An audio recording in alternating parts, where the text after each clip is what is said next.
السلام علیکم۔ میں آپ سے ایک چھوٹی سی کہانی شیئر کروں گا کہ درخت کے دو حصے ہوتے ہیں، جیسا کہ آپ جانتے ہیں۔ ایک حصے کو تنا کہتے ہیں اور دوسرے حصے کو جڑیں کہتے ہیں۔ تنا جو ہے وہ اوپر جو ہمیں سرسبز و شاداب نظر آتا ہے، یقیناً اس میں ایک راز ہے۔ راز تو نہیں ہے، وہ آپ جانتے ہیں کہ سب سے پہلے اپنی جڑوں کو جماتا ہے، اندر سے خود کو زمین میں مستحکم کرتا ہے، ایک وقت کے لیے چھپا رہتا ہے، خود میں سکون لاتا ہے، ٹھہراؤ لاتا ہے۔ اس کے بعد وہ آہستہ آہستہ درخت بننے لگتا ہے۔ جب وہ درخت بنتا ہے تو اس کے اوپر پھول ہوتے ہیں، پھل لگتے ہیں، پھر وہ سرسبز و شاداب نظر آنے لگتا ہے۔ ایک مغربی مفکر لکھتے ہیں کہ روٹ ڈاؤن ورڈ، فروٹ اپ ورڈ۔ کوئی بھی درخت اوپر سے نیچے کی طرف نہیں آتا، بلکہ نیچے سے اوپر کی طرف اپنا سفر طے کرتا ہے، ترقی کا سفر۔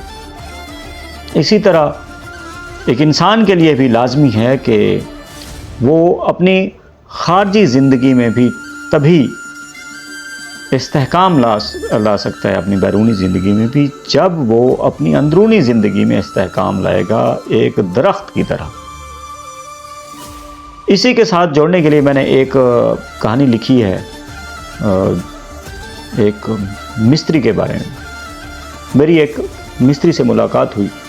میں نے اپنے غم، گلے شکوے جس طرح سے تھے، جس طرح بندہ بیٹھتا ہے اور بانٹتا ہے ایک دوسرے سے باتیں، تو میں نے اس کے سامنے اپنے کچھ حادثات و واقعات اس کے سامنے رکھے۔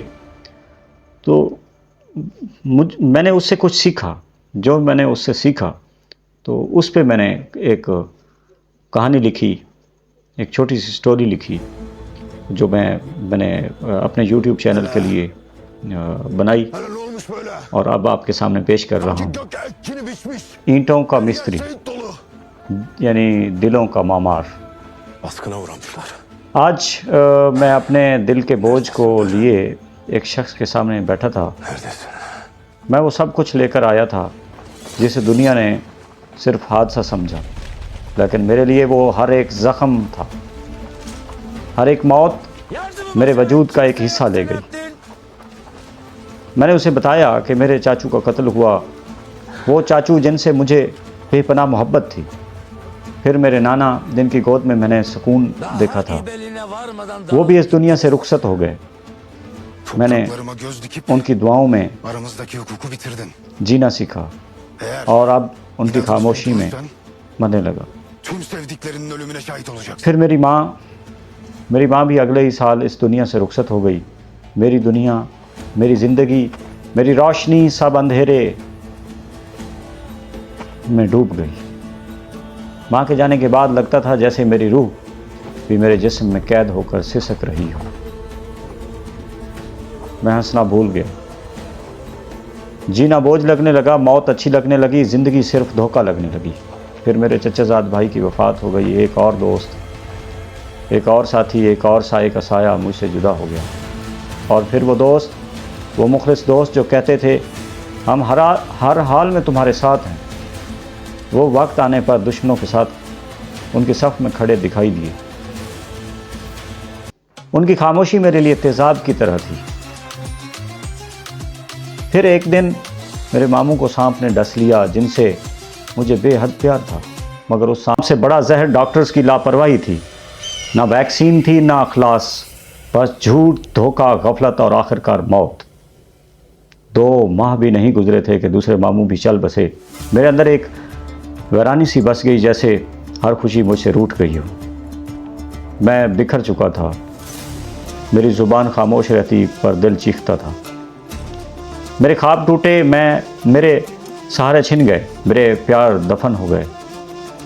پھر میں اس بندے کے سامنے بیٹھا اور کہا، زندگی گلزار ہے، یہ باتیں سننے میں تو اچھی لگتی ہیں، مگر میں خود گلزار اور میری زندگی بنجر زمین جیسی ہے۔ وہ شخص مجھے دیکھتا رہا، نہ طنز کیا، نہ ہمدردی کی اوٹ میں نصیحت، بس خاموش رہا، سنجیدہ، جیسے میرے زخموں کی گونج وہ اپنے اندر محسوس کر رہا ہو۔ پھر اس نے بولنا شروع کیا، میں تمہارے درد کو سن رہا ہوں کیونکہ میں بھی اس راستے سے گزرا ہوں۔ میری بھتیجی، میرا بھائی اور کئی اپنے ایک ایک کر کے چلے گئے۔ لوگوں نے میرے دروازے پر کھڑے ہو کر کہا یہ گھر منحوس ہے۔ محلے کی عورتوں نے میری بیوی کو کہا یہاں رہو گی تو تم بھی مر جاؤ گی۔ ہر حادثے کے بعد لوگ ہمارے غموں پر باتیں بناتے رہے، لیکن ہم خاموش رہے۔ ہم نے جواب نہ دیا، نہ بد دعا کی، ہم نے بس اللہ کو پکارا۔ ہم نے اللہ کو پکڑا ایسے جیسے کوئی ڈوبتا ہوا تنکے کو پکڑتا ہے، اور آج میں مسکراتا ہوں کیونکہ میرا ایمان بچ گیا، اور ایمان ہی زندگی کا اصل سہارا ہے۔ میں حیرت سے اسے دیکھ رہا تھا۔ اس کی عمر 50 کے لگ بھگ تھی، چہرہ جھریوں سے بھرا ہوا مگر آنکھوں میں سکون، جسم مزدوری سے تھکا ہوا مگر روح مضبوط۔ وہ مستری تھا، عمارتیں بنانے والا، لیکن آج لگا جیسے وہ دلوں کو بنانے والا بھی ہے۔ وہ کہنے لگا جب میں اینٹیں جوڑتا ہوں، گارا لگاتا ہوں تو میں صرف دیوار نہیں بناتا، میں ہر اینٹ کو ایسے رکھتا ہوں جیسے وہ زندگی کی بنیاد ہو، اور جیسے گارا اینٹوں کو جوڑتا ہے ویسے ہی صبر اور ایمان انسان کو مضبوط کرتے ہیں، جوڑتے ہیں۔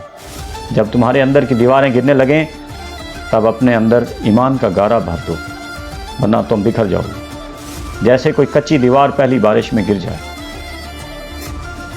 میری آنکھیں نم ہو گئیں، نہ صرف اپنی تکلیف پر بلکہ اس سچ پر جو میرے سامنے کھڑا تھا، ایک ایسا شخص جس کی زندگی میں بھی حادثے تھے، اداسیاں تھیں، لیکن وہ پرعزم کھڑا تھا، لیکن اس کا دل ہارا نہیں تھا۔ اس نے نہ نشہ کیا، نہ خودکشی، نہ شکایت، بس اللہ کو تھام لیا۔ اس دن مجھے سمجھ آیا ڈگری انسان کو مضبوط نہیں بناتی، اللہ سے بنایا گیا تعلق انسان کو طوفان میں بھی کھڑا رکھتا ہے، گرنے نہیں دیتا۔ ہم اکثر چاہتے ہیں کوئی آئے ہماری زندگی گلزار بنا دے، مگر شاید ہمیں خود گلزار بننا پڑتا ہے، خود خوشبو بننا پڑتا ہے تاکہ دنیا میں یا دنیا کی بدبو میں بھی ہم مہک سکیں۔ وہ مستری، وہ معمار میرے اندر بھی اینٹ رکھ گیا، ایک امید کی، ایک یقین کی۔ میں آج بھی ٹوٹا ہوں، زخمی ہوں، مگر میں ہارا نہیں۔ جان گیا ہوں کہ عمارتوں کی طرح انسان بھی گرتے ہیں، مگر جو دوبارہ اٹھنے کا ہنر سیکھ لے وہی اصل انسان ہوتا ہے، وہی اصل انسان ہوتا ہے۔